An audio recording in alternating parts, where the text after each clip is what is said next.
자, 오늘 관점의 결론을 말씀드릴게요. 앞으로도 우상향 추세를 예상하고 있고 71.9K 지지를 깨트리지 않는 선에서 조정을 마무리한 뒤 다시 상승하는 그림을 보고 있습니다.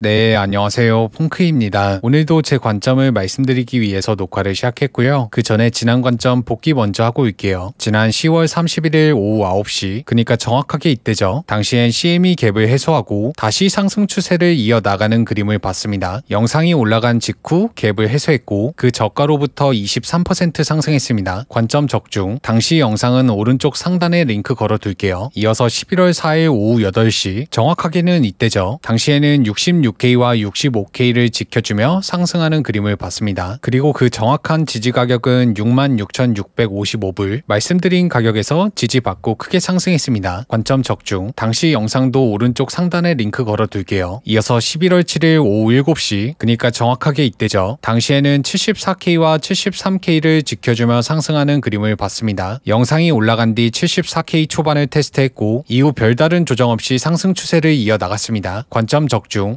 마찬가지로 오른쪽 상단에 링크 걸어둘게요. 이어서 11월 9일 텔레그램 공지를 볼게요. 당시엔 72K 아래에 스탑로스 걸고 비트코인 현물을 매수했습니다. 그러니까 이 시점에서 현물을 매수했다는 거죠. 공지 시점 이후로 약 7.3%가량 상승했습니다. 자, 이어서 29일에 공지했던 알트코인 관점을 복귀해 볼게요. 시간 관계상 대표적으로 3개만 보겠습니다. 더그래프 지지 가격 0.1372 그리고 0.1299 공지한 가격에서 반등했고 말씀드린 가격으로부터 약 46% 상승했습니다. 자, 비트코인 캐시 지지 가격 321.1불, 비트코인 캐시도 해당 가격에서 반등했습니다. 저가로부터 41% 상승. 이어서 스택스 지지 가격 1.423, 이번에도 말씀드린 가격에서 크게 반등했고 저가로부터 50% 상승했습니다. 이 밖에 총 20여 개의 알트코인 지지 가격을 공유했고 적게는 30%에서 많게는 50%까지 상승했습니다. 자, 마지막으로 어제 공지한 알트코인을 볼게요. 자, AR 지지 가격 18.05, 말씀드린 가격에서 약 10%가량 반등했습니다. ENS 지지 가격 18.43, 말씀드린 가격에서 약 20%가량 상승했습니다. 월드코인 지지 가격 2.036, 말씀드린 가격에서 약 14%가량 상승했습니다. 자, 마지막으로 피스 네트워크 지지 가격 0.4059, 이번에도 마찬가지로 해당 가격에서 약 14%가량 상승했습니다. 자, 오늘 모든 복귀는 여기까지 하고요. 이 밖에 궁금하신 알트코인이 있다면 댓글로 남겨주시길 바랍니다. 다음 영상에 말씀해주신 알트코인 지지 가격을 분석해 볼게요. 자, 오늘 관점의 근거를 말씀드리겠습니다. 첫 번째 근거 20주, 60주 이평선. 과거 두 이평선이 정배열되면 이후 약 2년 동안 상승장을 지속하는 경향이 있었습니다. 백테스팅 해볼게요. 첫 번째 이평선 정배열, 상승 사이클이 시작됐고 742일 뒤 고점이 나왔습니다. 두 번째 이평선 정배열, 상승 사이클이 시작됐고 약 868일 뒤 고점이 나왔습니다. 자, 이번 사이클을 볼게요. 작년 5월 달에 이평선이 정배열됐고 이후로 546일이 지났습니다. 만약 이번 사이클도 과거 사이클과 유사하게 흘러갈 경우 앞으로 200일에서 300일가량 상승 추세를 이어나갈 가능성이 높습니다. 두 번째 근거 펀딩비. 보통 고점 부근에서는 펀딩비가 기하급수적으로 올라가는 데 반해 현재 펀딩비는 그리 과열되지 않았습니다. 즉 아직 상승 추세가 마무리되지 않았을 가능성이 높다는 거죠. 세 번째 근거 미 대선. 비트코인은 과거 14년의 역사 동안 올해 포함해서 총 4번의 미국 대선을 겪었고 대선일을 기준으로 약 3,400일 동안 상승하는 경향이 있었습니다. 백테스팅 해볼게요. 2012년 11월 6일 미국 대선 이후 약 1년 동안 상승했습니다. 2016년 11월 미국 대선 이후 약 400일가량 상승했습니다. 2020년 미국 대선 이후 372일 동안 상승했습니다. 자, 현재 시점을 볼게요. 현재는 이제 막 대선을 마쳤기 때문에 이후에는 조정을 받을지언정 우상향하는 차트를 기대해 볼 수 있습니다. 네 번째 근거 5일선. 강한 상승 추세는 꽤 오랫동안 5일선을 타고 오르는 경향이 있습니다. 백테스팅 해볼게요. 약 2, 3주 동안 5일선을 타고 상승했고 이후 이탈했지만 다시 한번 5일선 위에서 약 3주가량 상승했습니다. 5일선을 타고 약 한 달간 상승했고 이탈했지만 다시 한번 2주 동안 5일선을 타고 상승했습니다. 자, 현재는 5일선을 타고 상승한 지 6일밖에 되지 않았기 때문에 여전히 추가 상승할 가능성이 높다고 볼 수 있습니다. 자, 다섯 번째 근거로 거래량을 볼게요. 지난 11월 6일에 꽤 인상적인 양봉 거래량이 터졌고 이는 상승장의 시작을 알리는 거래량이었을 가능성이 높습니다. 이와 비슷한 구간을 백테스팅 백테스팅 해볼게요. 평소 대비 큰 거래량이 터지고 이후 계속해서 고가를 경신했습니다. 다시 한번 큰 거래량이 터지고 계속해서 고가를 경신했습니다. 평소보다 월등히 높은 거래량이 터지고 이후 계속해서 고가를 높였습니다. 다시 한번 큰 거래량이 터지고 이후 계속해서 고가를 높였습니다. 자, 현재도 큰 거래량이 터진 직후이기 때문에 당분간 상승 추세를 이어나갈 가능성이 매우 높습니다. 자, 여섯 번째 근거 테더 도미넌스. 계속해서 고가와 저가를 낮추며 하락 추세를 이어나가고 있습니다. 따라서 직전 고가, 즉 5.51%를 넘기기 전까진 계속해서 현재 추세를 이어나갈 가능성이 높습니다. 자, 이어서 주봉을 볼게요. 현재 장기선 테스트를 앞두고 있죠. 확대해 보겠습니다. 장기선은 그 자체로 신뢰도가 높기 때문에 테더 도미넌스 4% 초반에서 반등할 가능성이 있습니다. 이 선에 닿았을 경우엔 포지션을 줄이는 것도 방법 중에 하나겠죠. 일곱 번째 근거로 프랙탈을 볼게요. 지난 23년 9월 프랙탈과 현재 상당히 유사하게 흘러가고 있습니다. 과거에는 RSI 채널을 만들면서 상승했고 그 상단을 돌파하는 순간 큰 불장이 시작됐습니다. 현재도 채널을 만들면서 상승했고 그 상단을 돌파하기 직전이죠. 과거와 유사하게 흘러갈 경우 앞서 그랬던 것처럼 큰 상승 추세를 기대해 볼 수 있습니다. 자, 여덟 번째 근거로 엔빌롭을 볼게요. 엔빌롭 상단을 종가로 돌파하면 이후 더 크게 상승하는 경향이 있었습니다. 백테스팅 해볼게요. 종가로 상단 돌파, 그 이후 급격하게 상승, 다시 한번 상단 종가 돌파, 이후 급격한 상승, 다시 한번 종가 돌파, 더 크게 상승했습니다. 엔빌롭 상단 돌파, 그 이후 계속해서 고가를 높였고 다시 한번 상단 돌파, 한 번 더 고가를 높였습니다. 보신 것처럼 엔빌롭 상단을 종가로 돌파하면 이후 계속해서 고가를 경신하는 경향이 있었습니다. 따라서 오늘 일봉 종가가 상단선 위에서 마감할 경우 더 강하고 빠른 상승 추세를 기대해 볼 수 있습니다. 자, 아홉 번째 근거 김치 프리미엄. 과거 김치 프리미엄이 높아진 구간은 한 상승 파동의 고가 부근인 경우가 많았습니다. 김치 프리미엄이 높아지고 고점이 나왔죠. 다시 한번 높아지고 그 부근 고가가 나왔습니다. 하지만 현재는 김프가 없다시피 하기 때문에 아직 더 상승할 여력이 남아있다고 해석할 수 있습니다. 자, 오늘 관점의 결론을 말씀드릴게요. 앞으로도 우상향 추세를 예상하고 있고 71.9K 지지를 깨트리지 않는 선에서 조정을 마무리한 뒤 다시 상승하는 그림을 보고 있습니다. 만약 71.9K 지지를 깨고 내려갈 경우 77.3K와 76K 부근까지 하락할 가능성이 있지만 결국엔 다시 상승하는 그림을 보고 있습니다. 자, 다시 한번 쉽게 설명해 볼게요. 79.1K 위에서 조정을 마무리하고 상승하는 그림이 가장 이상적이고 만약 79.1K를 깨더라도 결국에는 77K와 76K 사이에서 반등하고 상승 추세를 이어나가는 그림을 보고 있습니다. 자, 오늘 관점은 여기까지고요. 궁금하신 알트코인이 있다면 댓글로 남겨주세요. 다음 영상으로 분석해 보겠습니다. 앞으로도 제 관점이 궁금하시다면 구독, 댓글, 좋아요 부탁드리겠습니다.